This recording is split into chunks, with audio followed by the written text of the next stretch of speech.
नमस्कार, खबरों की खबर में आपका स्वागत है। मैं हूं संकेत उपाध्याय।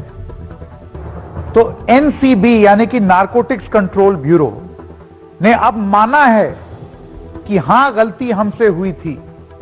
उनकी जो विजिलेंस की टीम है वो खुद कह रही है कि आर्यन खान वाले मामले में हमसे अनियमितताएं हुई। तो क्यों फिर सवालों में घिर गई है एनसीबी और इस एजेंसी की विश्वसनीयता पर क्या अब सवाल नहीं उठते हैं? आइए आपको एक एक करके बताते हैं कि यह पूरा मसला क्या है। एनसीबी विजिलेंस की स्पेशल जांच टीम गठित की गई थी। आर्यन खान मामले पर उन्होंने अपनी एक रिपोर्ट सौंपी है। जांच में यह पाया गया है कि केस में काफी अनियमितता बरती गई थी। अधिकारियों की नीयत पर सवाल उठाए गए। केस में 65 लोगों के बयान दर्ज किए गए। कुछ लोगों ने 3 से 4 बार अपना बयान बदला। पैसे मांगने की जांच की कड़ियां जुड़ नहीं पाई। कुछ लोगों के खिलाफ सिलेक्टिव होने की बात भी सामने आई है इस विजिलेंस की जांच में। 7 से 8 एनसीबी अधिकारियों की भूमिका संदेहास्पद है, यानी कि सस्पिशियस है। विभागीय जांच की शुरुआत की गई है। जो एनसीबी यानी कि नारकोटिक्स कंट्रोल ब्यूरो के बाहर के हैं, उनके खिलाफ कार्रवाई के लिए इजाजत मांगी गई है। तो ये आप देख सकते हैं कि ये एनसीबी की अपनी जांच, विजिलेंस की जांच में ये सब चीजें सामने आई। अब क्या है आर्यन खान केस, आइए आपको वो बताते हैं। अक्टूबर 2021 में मुंबई तट पर एक क्रूज जहाज पर एनसीबी की छापेमारी हुई। आर्यन खान जो कि शाहरुख खान के पुत्र हैं और उनके सहित 19 लोगों की गिरफ्तारी हुई। प्रतिबंधित दवाओं के इस्तेमाल और बिक्री, ड्रग्स के बारे में बात हुई। Narcotics drugs and psychotropic substance यानी कि एनडीपीएस अधिनियम के तहत एक केस दर्ज हुआ। उस वक्त एनसीबी के जोनल डायरेक्टर समीर वानखेड़े थे। 26 दिन हिरासत के बाद आर्यन खान को जमानत मिली। यह पूरा मामला था। अब मई 2022 में एनसीबी ने 14 लोगों के खिलाफ आरोप पत्र दायर किया। आरोप पत्र में आर्यन खान का नाम नहीं था। सबूतों के अभाव में 6 लोगों के खिलाफ शिकायत नहीं हुई, ये ऐसा एनसीबी का कहना था। 7 महीने बाद आर्यन खान को क्लीन चिट मिली इस पूरे मामले में।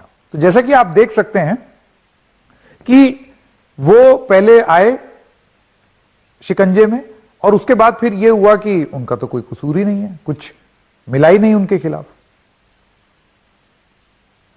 आइए सीधा रुख करते हैं हमारे सहयोगी सुनील सिंह जो ये खबर लेकर के हमारे पास आए हैं। सुनील सिंह, आप मेरी आवाज सुन पा रहे हैं? जी सुनील जी, मेरा आपसे सवाल यह है कि अब इसके क्या मायने निकाले जाएं, क्योंकि कुछ बड़े सवाल अब पूछे जाएंगे जिनको स्क्रीन पर जरा ले लेते हैं। और वो बड़े सवाल ये हैं। सबसे पहली बात, क्या यह मान लिया जाए कि एनसीबी की जांच फर्जी थी और फर्जी जांच के लिए एनसीबी दोषी है? दूसरा बड़ा सवाल, क्या जिम्मेदार अधिकारियों पर कड़ी से कड़ी कार्रवाई होगी? वरना तो ये बड़ा आसान है ना कि आप किसी पर भी कोई कार्रवाई कर दीजिए और उसके बाद फिर आप बाद में बोलिए नहीं थोड़ी अनियमितताएं हो गई। वो कहां है? इंक्वायरी कहां है? एक्शन कहां है? और सबसे बड़ी बात, क्या एनसीबी ने अपनी विश्वसनीयता खो दी है? आगे से ऐसा ना हो कि इसके लिए क्या कदम उठाए गए? सुनील सिंह, ये तमाम सवाल हैं, इस पर क्या पता लगा आपको? देखिए संकेत, जैसा कि आपने कहा कि क्या पूरी की पूरी जांच फर्जी थी, तो पूरी की पूरी जांच फर्जी नहीं थी, क्योंकि अगर ऐसा होता तो सभी आरोपी बरी कर दिए गए होते। इसमें 6 आरोपी बरी किए गए हैं। इसीलिए जो जांच रिपोर्ट है विजिलेंस की, उसमें यह कहा कि अनियमितता बरती गई है, मालूम पड़ी है, और साथ ही कुछ लोगों के खिलाफ सिलेक्टिव होने की भी बात सामने उभर कर आई है और उनके इंटेंशन पर भी सवाल उठा है जो अधिकारी कुछ इस मामले से जुड़े। तो पूरी केस को फर्जी नहीं कहा जा सकता।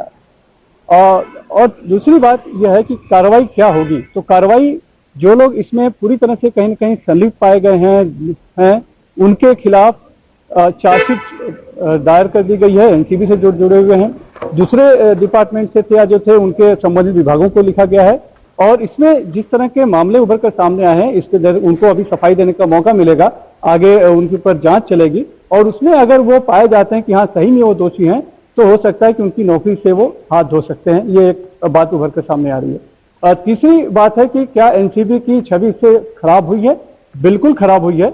ये बात एनसीबी के अधिकारी भी इस बात को मान रहे हैं और यही वजह है कि अब जो है एनसीबी ने अपने चरित्र में बदलाव लाने की कोशिश की है। जैसा कि पहले वो किया करते थे कि सिर्फ जो बड़े ड्रग तस्कर थे या माफिया थे और जो इंटरनेशनल और नेशनल जिनका लिंक था उनके खिलाफ कार्रवाई करते थे, न कि छोटे मोटे जो ड्रग्स पैडलर थे या गली कूचे में जो बेचा करते थे वहां तक वो जाते थे। तो वो फिर से वो अपने पुराने रवैये पर जा रहे हैं और साथ में अपने को वो तकनीकी में भी सुधार कर रहे हैं, डाटा तैयार कर रहे हैं और पूरी कोशिश की है ताकि जो काम उनका है वो वही काम करें, छिटपुट लोगों के पीछे ना भागे। हमारी एसएन प्रधान जी जो कि एनसीबी के डीजी हैं, उनसे भी बात हुई थी एक बार पहले, उन्होंने भी यही बोला कि हमारा काम बड़े इंटरनेशनल रैकेट को पकड़ना है, ये 1 ग्राम 2 ग्राम के पीछे भागना नहीं है। बहुत बहुत धन्यवाद सुनील सिंह इस तमाम जानकारी के लिए। आशुतोष श्रीवास्तव एडवोकेट हैं सुप्रीम कोर्ट के, हेमंत अत्री वरिष्ठ पत्रकार।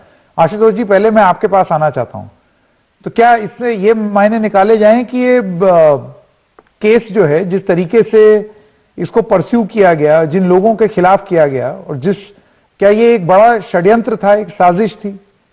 तमाम सवाल उस समय उठाए गए थे। जी जी, देखिए जो पहले जो टीम बनाई गई थी जो इसको इन्वेस्टिगेट कर रहे थे, ऑब्वियसली उनके ऊपर जो है बहुत सारे सवाल उस वक्त भी उठे थे क्योंकि उन्होंने बहुत सारे प्रोसेस ऑफ लॉ को फॉलो नहीं किया था।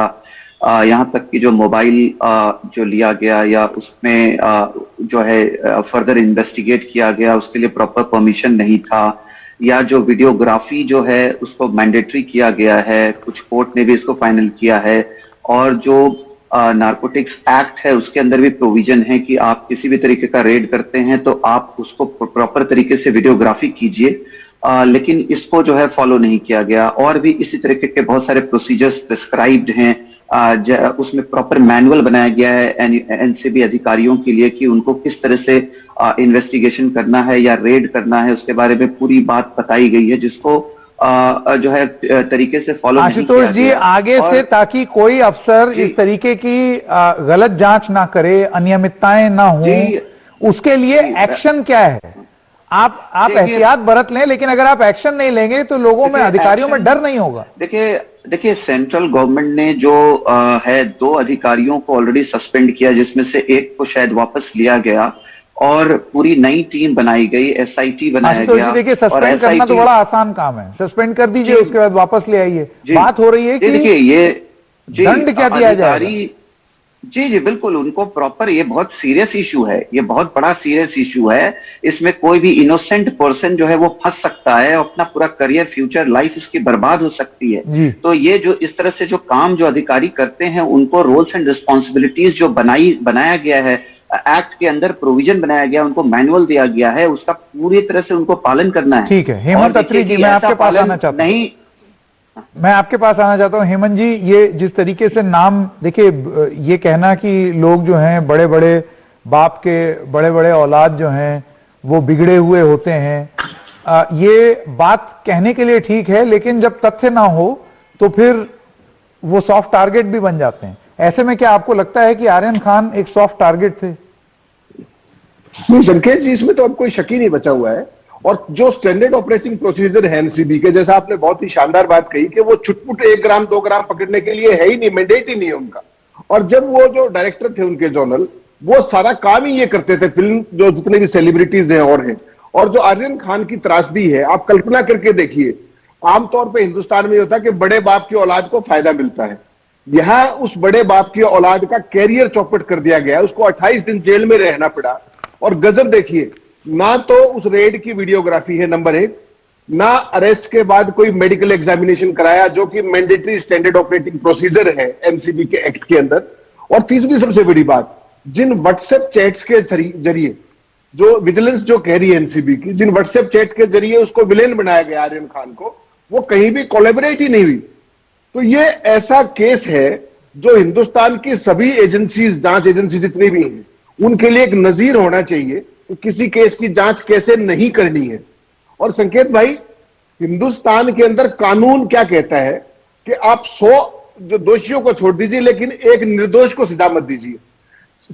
आर्यन खान का कैरियर तो इन्होंने बिना मतलब के चौपट कर दिया। उसके पास ड्रग मिली नहीं, मेडिकल उसका हुआ नहीं, कहीं भी किसी भी रूप में उसको किसी सिंडिकेट का हिस्सा नहीं पाया गया। वो 28 दिन जेल में क्यों रहा? पूरे देश में नेशनली उसका मीडिया ट्रायल हो गया, इसके लिए जिम्मेदार कौन है? और आप सस्पेंशन को सजा मानते हैं इस देश में?